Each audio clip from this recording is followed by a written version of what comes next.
Welcome to Tenor Tech, where I solve the problems you didn't even know you had. You start now, insert fresh batteries, and put the remote into its programming or device mode. This primes it to learn the AC. Once done, ensure the Lloyd unit is powered on and set to a visible mode like cooling so signals register. Make sure you have the model number written down. It speeds lookup. If your remote offers a code search sequence, prepare to use it. This avoids guessing codes and saves time when the exact 4-digit or 3-digit entry is unknown. You will now program the remote.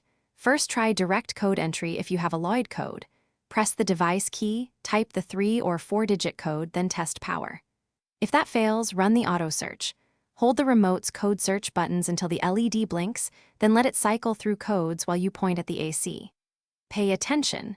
When the AC responds, a beep, mode change, or power off, immediately lock that code by following the remote save step. This captures the working signal.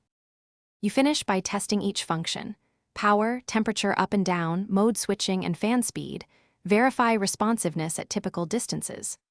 Once all work, save the code in the remote following its save/lock method and write the code near the AC for future reference. If something fails, troubleshoot.